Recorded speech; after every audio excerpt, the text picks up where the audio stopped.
Hi, this is Tim with Faithfully Growing, coming to you with another growth moment. Today I want to talk to you about hope. And I'm taking this from Jay Michaelson over at the 10%.com blog. Lately, some of us have felt something we haven't felt in a long time: hope. It's not that everything is suddenly wonderful, it isn't. But between the COVID vaccines and for many of us the change of leadership in Washington, some of us are feeling a little lighter than we did a few weeks ago.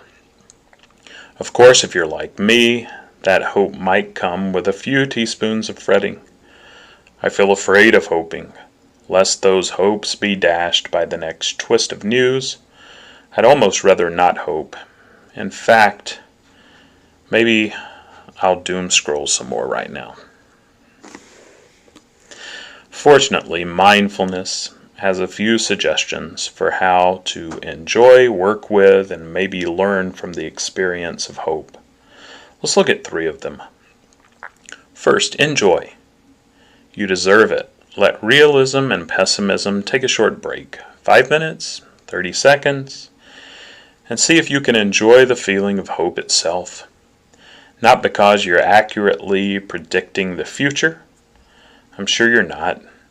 But just for now, in the moment of feeling it, hope can feel refreshing and restorative. Remember what Alfred Lord Tennyson said of love, that it is better to have lost in love than never to have loved at all. I think the same is true here. Perhaps your hopes will be dashed, perhaps not. Either way, there is this present moment experience of love, hope, lightness, relief, and that experience is precious. Try turning your mindfulness to how hope feels in the heart, mind, and body. Notice what's pleasant and not so pleasant. And when the mind gets running on the story, that is, the details, positive or negative, about the pandemic, politics, or whatever, just notice that it's doing that and come back to the present moment. Then you can start enjoying again. Okay, but what about that heartbreak, though?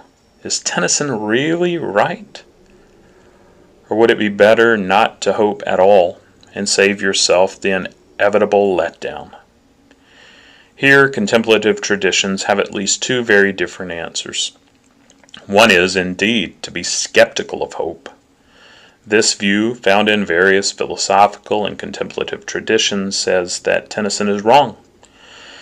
Actually, these traditions say it would be better not to have loved or hoped, because the loss is inevitable and painful. When we indulge in hope, our minds construct fantasies about the future and are not going to come to pass,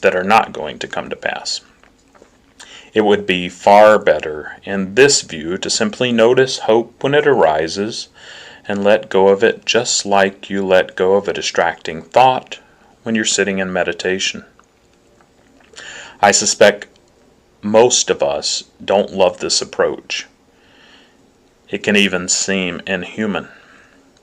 Then again, if you've ever had your heart broken, if you've lost a loved one to death, or experience profound loss or grief, you might appreciate the wisdom of detaching a bit from hope. Sometimes choosing not to indulge in hope can be the self-compassionate thing to do. Just in the last year, many of us have been hurt by hoping that things were finally getting better until they got worse again. So there is some wisdom in settling back. Maybe you might say to yourself, I'll be just a little less enthusiastic, a little more cautious. Once again, mindfulness can be your ally here. Take another look at the feeling of hope. Are you noticing any anxiety in the mix too? Are you noticing yourself fantasizing perhaps too much? Like planning that spring vacation when you don't have a vaccine appointment yet? Setting yourself up for disappointment. It might be time to step back. The key is to do so with compassion, not judgment. Just like when you're distracted in meditation, tone matters.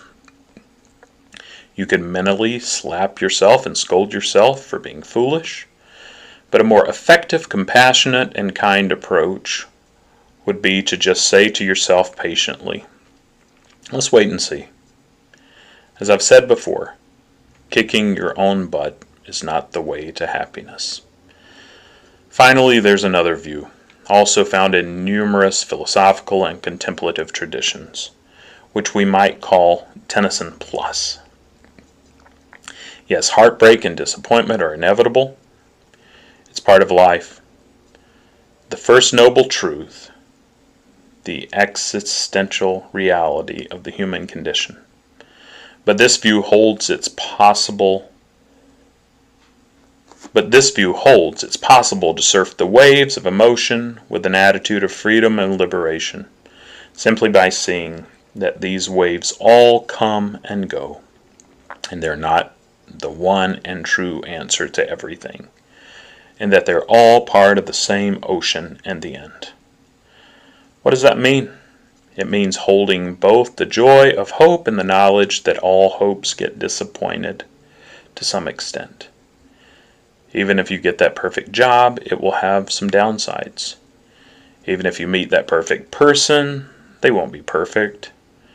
With any luck, our hopes will come to more fruition than ruin. But then, that's just another hope, isn't it? Surfing the waves like this takes practice. It may sound like getting the best of both worlds, both the joy of hope and protection from getting hurt. But it's a subtle move of the heart. It requires holding contradictory truths at the same time.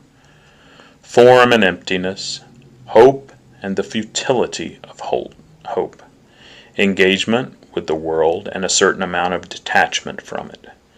And it takes equanimity to accept the eventual heartbreak with the same attitude as the joy. As you've doubtless already surmised, all three approaches to joy, enjoying, detaching, and surfing, have value and validity. Which one to take depends on you, on the moment, and on the circumstances.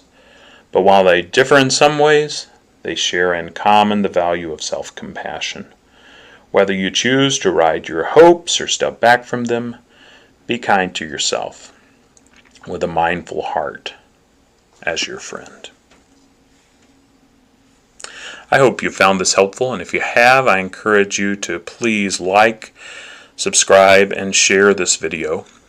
And if you'd like to continue the conversation, please join the Facebook group that I will put in the comment section of this video and in the description. But I look forward to what lies ahead as we all continue to faithfully grow.